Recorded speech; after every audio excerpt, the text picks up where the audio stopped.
PSBB di Kota Pekanbaru.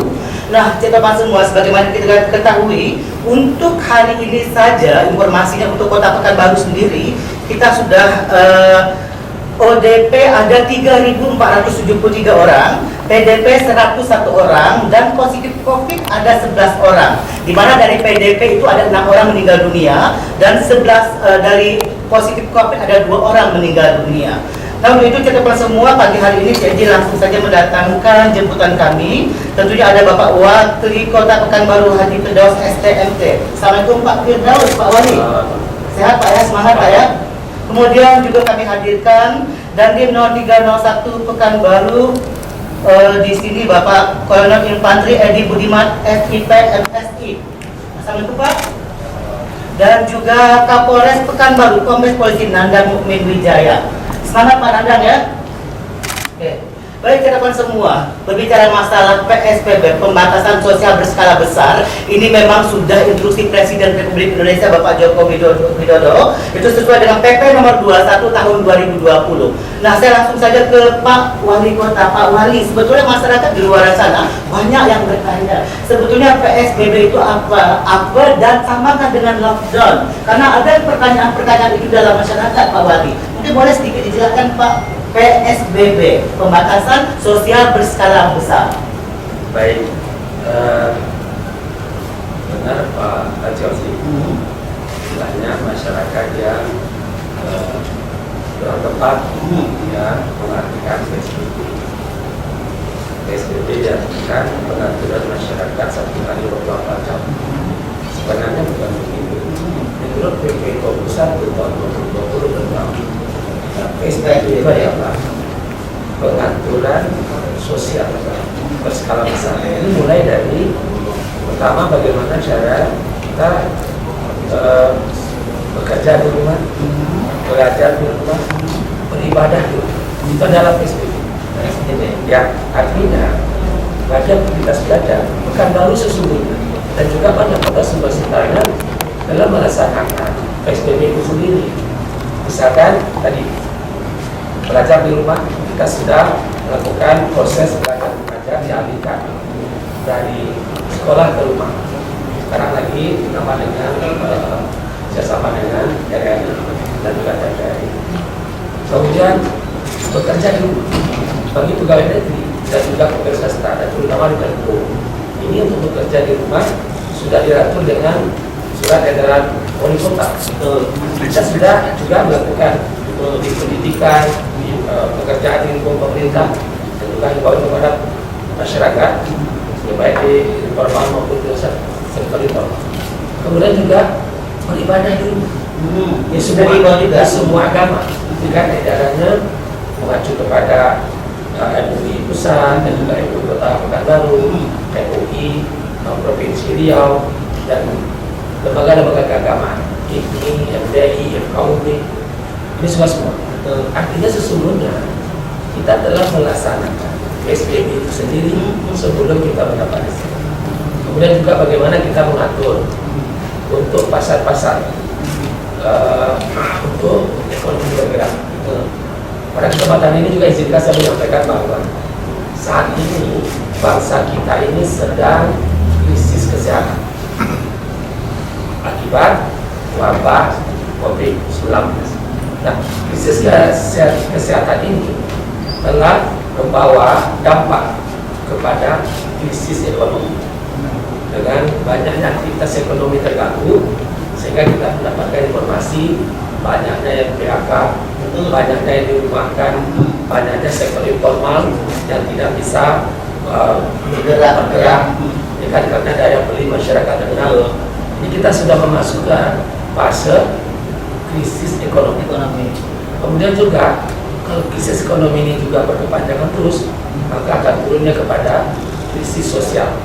Hari ini dengan aktivitas ekonomi yang kurang dan daya beli yang lesu, maka terjadi peningkatan kemiskinan dan peningkatan dampak. Jadi oleh sebab itu, ini kita berarti juga telah masuk kepada krisis sosial. Nah, kalau krisis sosial ini juga tidak bisa kita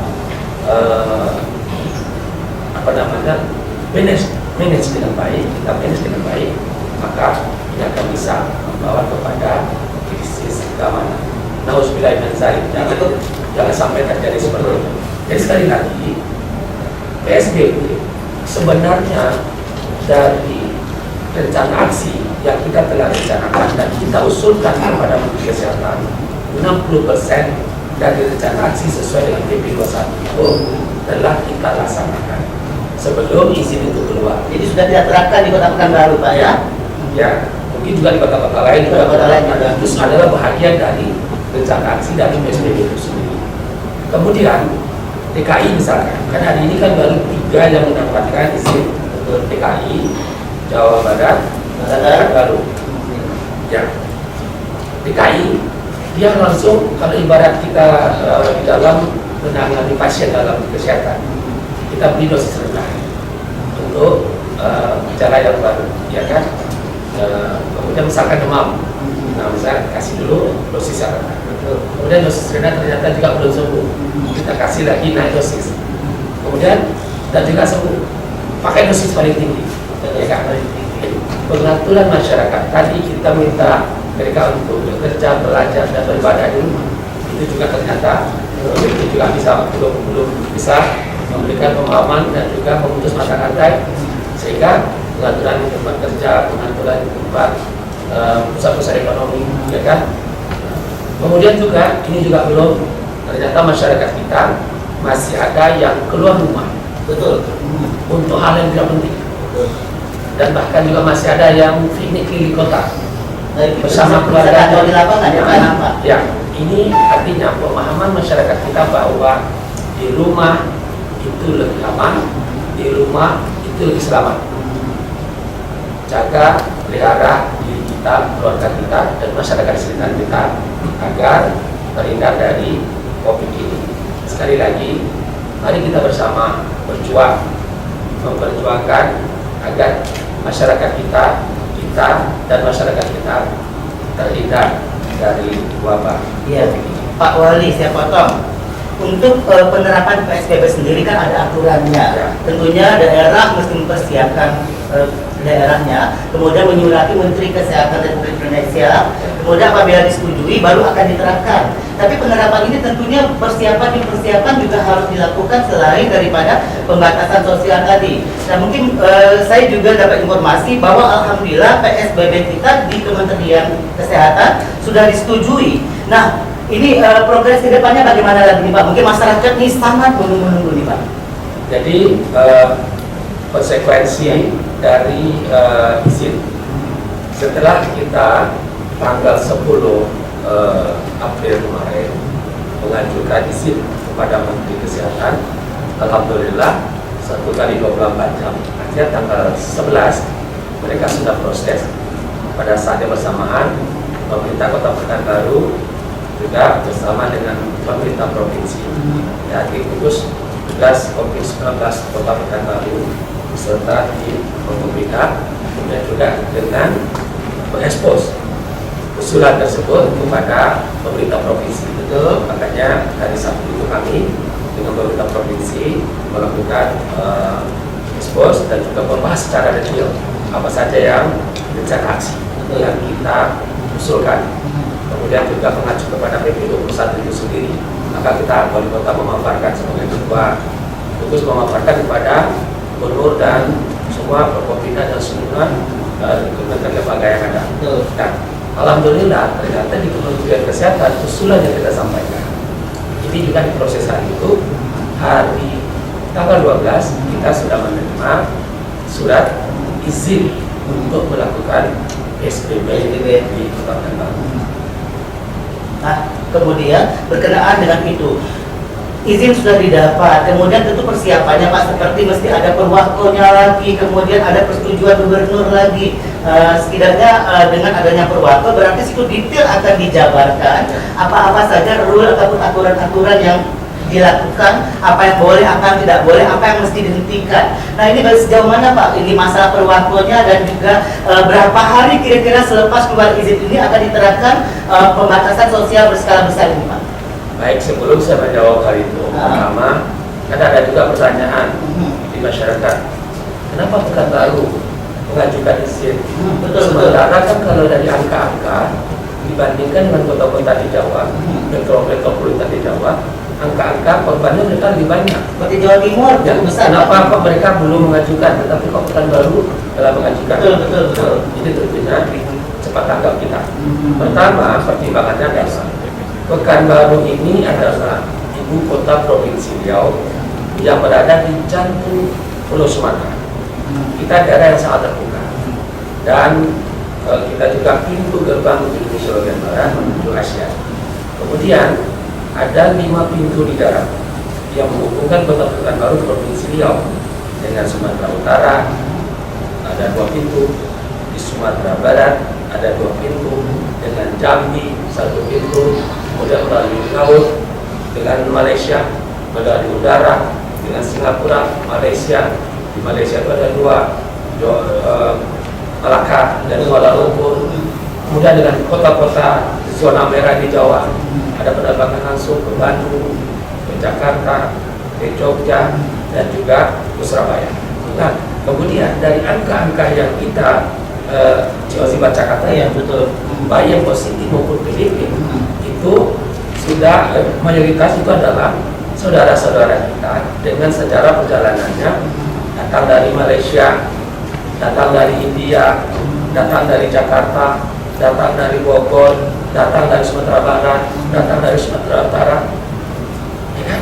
Dan itu kita sudah sampai ke generasi kedua, yaitu masyarakat Pekanbaru yang tidak kemana-mana, tetapi dia kontak dengan saudara-saudara kita tadi, baik yang positif maupun Filipina, yang berasal dari luar, sehingga mereka ini adalah generasi kedua. Nah, kemudian sebenarnya kita juga sudah masuk ke generasi ketiga, tetapi kita belum mendapatkan hasil dari swab di laboratorium.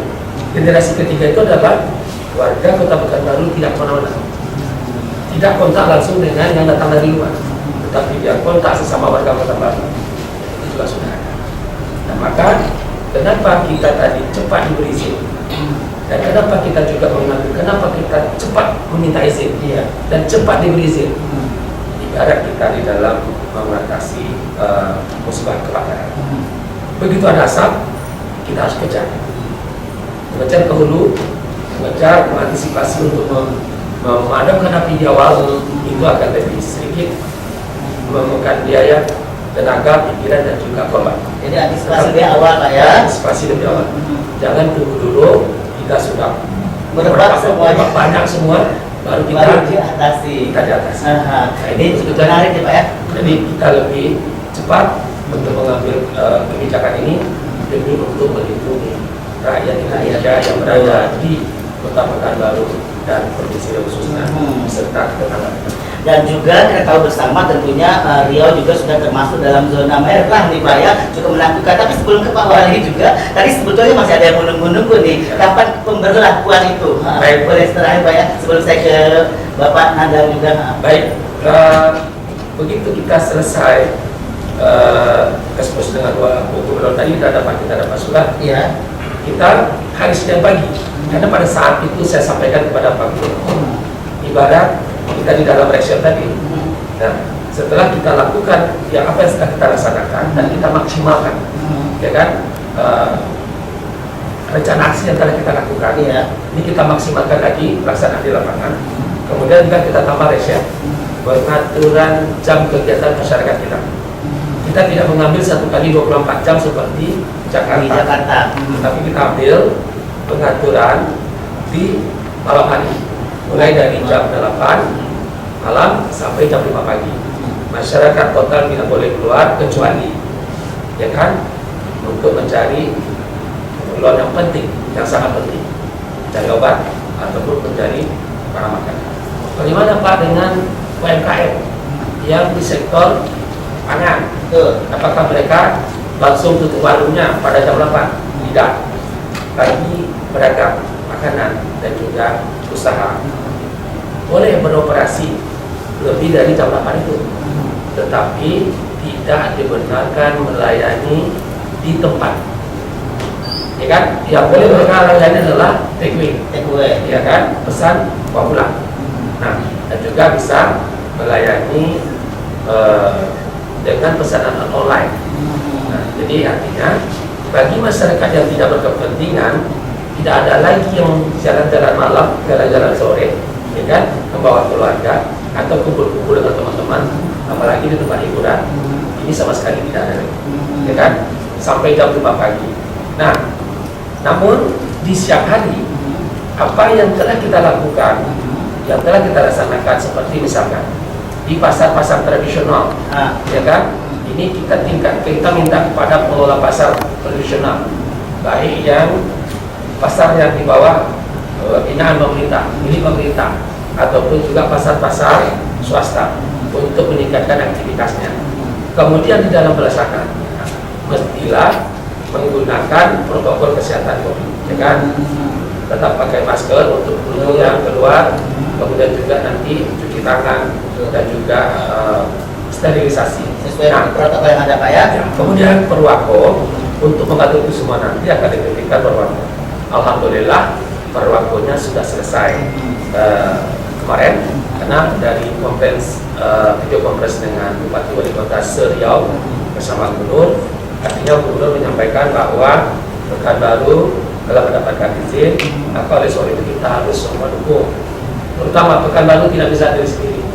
Saya katakan kepada Pak Gubernur, bila mana resep yang kedua ini, ya kan, untuk pengaturan jam kegiatan masyarakat di malam hari, ada juga yang mengkritik kok setengah-setengah. Jadi kan, makanya kita yang lebih mengerti dengan situasi negeri kita. Kita yang membuat rancangan bagaimana kita untuk memberikan dengan kepada semua. Ekonomi harus diperhatikan, ya kan, masalah sosial juga dipertimbangkan. Kemudian tentunya bagaimana kita mengambil kebijakan. Nah, kita harapkan dengan pembatasan di awal di resep kedua ini, kesadaran masyarakat kita untuk tetap di rumah bila tidak ada hal yang penting keluar. Nah, sekali lagi, yang bekerja untuk ekonomi sebagai penopang ekonomi keluarga tetap bisa keluar, ya kan, baik pada malam hari ataupun juga siang hari, dengan tentunya ada keterangan bahwa dia betul bekerja untuk nafkah. Jadi memang betul-betul ada keperluan penting ya Pak ya. Kemudian untuk bila mana resep kedua ini belum juga memberikan hasil yang signifikan terhadap pemutusan mata rantai penyebaran COVID ini, artinya juga masyarakat juga belum memahami dan juga sulit untuk diatur untuk menimbulkan kesadaran, ya kan, artinya kita lebih tegas dari yang sebelum. Kalau sebelum ini kita menghimbau, sekarang tidak menghimbau lagi, kita sedang dengan perintah, ya, sekali lagi dengan perintah. Karena Perwako itu dengan izin PSBB ini kita peroleh, tidak ada konsekuensi bagi masyarakat yang dihimbau juga tidak mau mengerti, ya kan. Kalau sebelumnya dia belum tahu dengan informasi, kota bila boleh maklum, tetapi setelah kita berikan himbauan, setelah kita berikan edukasi, tetapi tidak mau mengerti, ya kan, dan akhirnya tentunya kita lebih sayang untuk melindungi. Pemerintah itu tugasnya melayani, mengayomi dan melindungi masyarakat agar mereka selamat. Nah, maka oleh sebab itu, bagi mereka yang tidak mau mengerti, daripada dia merusak dirinya, keluarganya, dan juga masyarakat lain, maka dia lebih bisa disanksi hukum. Kemudian sekali lagi, insya Allah hari ini Perwako disampaikan kepada Gubernur. Nah, tentu kan Perwako itu baru bisa diberlakukan setelah verifikasi dari Gubernur. Insya Allah kalau hari ini selesai verifikasi oleh Gubernur, maka ada masa 3 hari untuk sosialisasi kepada masyarakat melalui berbagai media. Dan insya Allah tanggal 17 ya kan, kami merencanakan untuk penerapan resep antara ini. Resep kedua nanti Pak ya, resep kedua. Kalau resep kedua ini juga tidak memberikan perubahan hasil yang maksimal, maka kita ambil resep terakhir, yaitu pengaturan kegiatan masyarakat 1 kali 24 jam selama 14 hari sampai dengan 20 hari. Dan ini sekali lagi, supaya yang saya sampaikan tadi, ini tidak hanya bisa Pekanbaru saja, tetapi kita mesti minta mengajak sama-sama, terutama metropolitan Kota Silawan, jadi daerah penyangga, yaitu Pekanbaru, Kampar, setia dan merawat. Maka misalkan dengan Kampar tadi, Pak Bupati Kampar bawahnya bagus, kemudian lebih dari 200.000 warga Kabupaten Kampar itu berada di penyangga lain di 3 kecamatan, Siaudo, Kampar, dan Kampung. Kemudian juga begitu dengan Pelalawan, Sekijang, begitu juga dengan Siak, Minas, dan sebagainya. Maka oleh sebab itu kita bila mana harus mengambil langkah kepada resep yang tertinggi, yaitu pengaturan 1 kali 24 jam kepada Pak Gubernur. Saya minta kemarin kita bersama-sama dengan rekan sekawan. Supaya hasilnya dapat ya, supaya. Ya Pak Wali, ini cukup menarik cekaran semua, di mana memang untuk tahap pertama ini mungkin nanti akan diberlakukan jam malam ya Pak ya, dari jam 8 malam sampai pukul 6 pagi.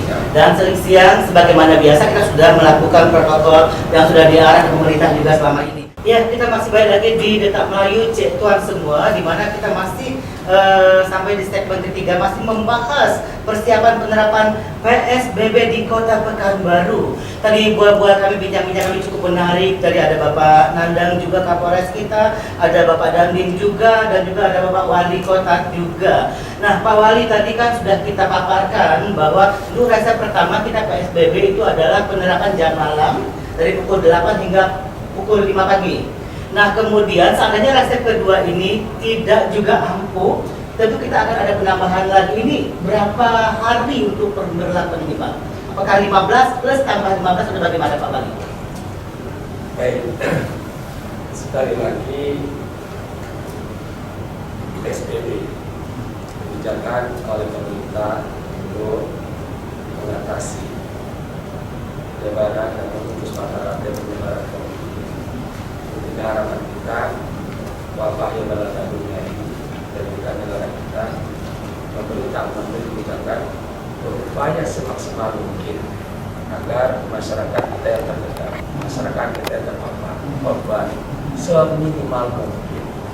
Maka oleh sebab itu pola rencana bagaimana kita harus menjadi satu pasukan untuk memerangi COVID ini semua. Maka oleh sebab itu ini tentu tidak hanya pemerintah, Betul. tidak hanya pemerintah saja, tetapi gerakan memerangi COVID ini mestilah gerakan bersama. Maka 3 elemen harus mampu bersinergi bekerja sama secara baik. Pertama, jajaran pemerintah, warok. Yang kedua, ulama, jajaran orang-orang yang berilmu. Betul, Ulama, para cendekia. Dan yang ketiga adalah umat. Kerjasama ulama dan umat itu sangat penting. Dan keberhasilan dalam tadi kebijakan pemerintah bagaimana kita menghadapi wabah ini dengan papar masyarakat kita terpapar seminimal mungkin. Pemerintah fokus kepada 2 hal. Pertama, melayani pelayanan kesehatan obat, ya kan, bagi masyarakat kita yang sudah terpapar. Full, semua kekuatan untuk tahun ini, semua anggaran difokuskan kepada pelayanan kesehatan. Yang kedua, bagaimana melayani, mengayomi, melindungi masyarakat yang belum terpapar. Maka oleh sebab itu, ini tentunya kita bersama-sama sekali lagi menjadi berjuang dalam suatu gerakan memutus mata rantai penyebaran COVID-19. Sekali lagi, PSBB adalah langkah-langkah strategis kita atau juga langkah rencana aksi kita di dalam upaya memutus mata rantai. Kuncinya ada satu, di rumah. Tetaplah di rumah. Di rumah lebih aman, di rumah lebih selamat. Itu intinya sebenarnya. Kalau itu sudah bisa dilakukan, insya Allah terputus itu Pak Wali ya. Jadi ke depan semua mudah-mudahan ini menjadi kegiatan kita semua juga. Nah, untuk penerapan PSBB banyak masyarakat bertanya juga Pak Wali ya. Ini Pak Wali diserang terus dengan pertanyaan Pak. Jadi bagaimana kesiapan keuangan kita, bagaimana kesiapan logistik kita, kemudian masyarakat yang bagaimana akan mendapatkan bantuan, ini seberapa lama bantuan ini diberikan Pak. Mungkin boleh Pak dipaparkan ke penonton kita Pak di rumah. Baik. Pertama, sosial tadi ya, bagaimana yang terdampak sosial. Betul. Tadi saya sudah sampaikan krisis kesehatan membawa kepada krisis ekonomi dan kepada krisis sosial. Maka pemerintah pusat melalui Bulog telah mengambil kebijakan memberi bantuan 100 ton beras setiap kabupaten kota. 100 ton ya? Ya, dan kemudian juga 200 ton untuk gubernur, ya kan, setiap provinsi. Itu Kota Pekanbaru 100 ton tadi itu, dan kita juga pedoman siapa saja yang dapat menerima bantuan itu. Ini di bantuan ini dimaksudkan untuk siapa?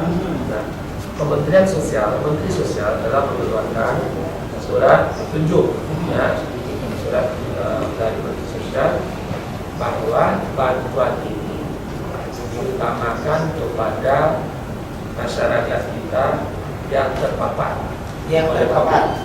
Siapa saja mereka? Keluarga positif COVID. Kemudian yang kedua, keluarga dari pasien PDP. Pasien dalam pengawasan. Ya. Yang ketiga adalah masyarakat dalam ODP. Ya. Kemudian juga masyarakat di sekitar pasien-pasien tadi. Baik ODP, PDP dan positif masyarakat sekitarnya. Ya, ya kan ini. Ya, tentunya yang miskin. Jadi sekali lagi untuk masyarakat yang miskin. Nah, yang diberi tidak hanya beras, memang dari pemerintah pusat hanya beras saja. Tetapi pemerintah kota menambah dengan lauk pauk. Nah, setelah kita bagi, maka 100 ton itu nanti akan kita alokasikan kepada 15.000 kakak, ya, yang tadi kriteria yang terdapat sebagaimana yang diatur oleh Kesat. Selain itu masih ada Pak Ada, Insya Allah. Jadi struktur masyarakat kita yang miskin, di dalam struktur kemiskinan itu ada 12.500 kakak kurang lebih. Itu masyarakat kita yang berada di bawah garis kemiskinan. Nah, ini mereka telah mendapatkan jaminan sosial dari pemerintah pusat melalui PKH dan keluarga harapan. Kemudian lagi ini mendapatkan bantuan setiap bulan, kan kalau yang sekarang dari 150.000 menjadi 200.000 per bulan. Nah, keluarga ini juga menerima beras, bantuan beras, ya kan, BLT non tunai kan, non tunai. Nah, dari non tunai ini selain 12.000 yang miskin tadi, juga keluarga yang hampir miskin, yang jumlahnya kurang lebih 2.700 kakak. Di totalnya miskin dan hampir miskin itu sekitar 15.028 kakak. Kemudian di samping itu ada lagi masyarakat yang rentan miskin. Itu ada kita 19.800 kakak. Nah, ini kita tentunya dan sedang kita validasi hari ini bahwa masyarakat yang tadi sebenarnya itu kan data-data ini kita sudah laporkan setahun yang lalu kepada Kementerian Sosial. Nah, jadi yang 19.800 tadi ini mereka belum mendapatkan karena kita memperkirakan mereka adalah yang rentan kemiskinan. Apabila terjadi sesuatu, maka kelompok ini adalah nanti yang akan miskin pertama. Nah, dan mereka memang belum diberikan bantuan. Maka sasaran bantuan untuk terdampak ini juga selain yang tadi diutamakan kepada keluarga yang rawan miskin tadi. Kemudian tentunya juga kita datang lagi dengan yang terdampak di sektor formal maupun juga di sektor informal. Besar ya. Ini kalau tentunya kemampuan pemerintah tidak terbatas. Tentunya kita akan lebih lagi nanti selektif lagi betul-betul kriteria yang sasarannya kepada yang betul-betul membutuhkan, ya kan, di antara yang miskin yang paling miskin. Nah, sekali lagi kami dengan pemerintah provinsi membantu. Kalau tadi pemerintah pusat bagi miskin dan hampir miskin telah mendapatkan jaminan sosial, maka yang terdampak tadi kita kita dari daerah juga membantu. Nah, dengan rencana 1 KK 300.000 per bulan. Itu untuk Selama 3 bulan. selama 3 bulan. Ya, bulan baru. Ini juga nanti ada dari APBD bulan baru dan juga nanti dari APBD provinsi. Dan berapa jumlahnya kita masih sedang data. Ya kan? Kemudian itu yang kedua. Nah, yang pertama tadi kapan dibagikan Pak? Iya. Insya Allah nanti di awal Ramadan paling lambat. Awal Ramadan pembeliannya. Ya, yang 12.000 kakak tadi. 12.000 kakak tadi ya. Yang ini insya Allah di awal Ramadan. Nah, kemudian yang ketiga, bila mana kita nanti melaksanakan reset yang terakhir, reset ketiga, untuk mengatur jam kegiatan masyarakat 24 jam, 1 kali 24 jam, maka masyarakat yang dirumahkan 1 kali 24 jam, terutama yang terpapar miskin tadi, ini mesti bantuan sekaligus setiap hari, bantuan pangan setiap hari, ini kan selama masa pemberlakuan. Nah, sekali lagi, bagaimana pendistribusiannya? Ya, kita tentunya tidak boleh pada saat mendistribusi akan terjadi pelanggaran terhadap protokol COVID, protokol kesehatan COVID, tidak boleh. Maka oleh sebab itu kita melakukan kegiatan pemberantasan, pencegahan, pemutusan mata rantai COVID ini dengan membentuk kesatuan masyarakat. Tadi kan umarok, ulama, umat. Maka umat, bagaimana mereka memperdayakan diri mereka dengan bimbingan dari umarok dan ulama.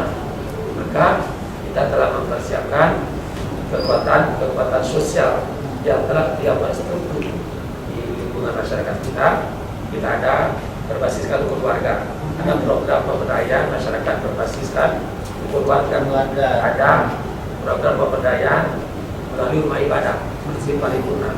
Ada juga kita mempunyai generasi muda, ya kan? Nah, seperti remaja masjid dan juga Karang Taruna dan sebagainya. Nah, ini adalah perangkat masyarakat yang terstruktur di daerah yang di dalam lingkungan yang nanti yang kita sebut dengan RW siaga di bawah pembinaan polisi, ya Pak Kapolres dan juga dari Ibu Komaja di bawah dalam Babinkan Dimas dan Babinsa. Jadi di dalam kekuatan masyarakat tadi, struktur sosial masyarakat tadi ada Siskapi. Jika di dalam perangkat RW siaga tadi ada nanti juga ada kader-kader dan menggunakan aplikasi, maka itu nanti akan berfungsi untuk memberikan edukasi dan informasi kepada masyarakat kita, juga termasuk di dalam membantu kepolisian dan TNI di dalam mengatur masyarakat kita untuk kemudian membutuhkan di dalam menjaga keselamatan. Nah, kan kita harus antisipasi, jangan nanti tadi jatuh kepada krisis keamanan.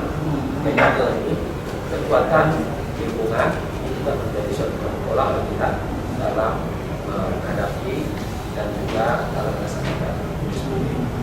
Semuanya sudah terencana dengan baik dan kita lagi bagaimana kita mengajak masyarakat itu bersaling bersama-sama menjadi pahlawan, menjadi berjuang dan berjuang bersama-sama untuk memerangi COVID.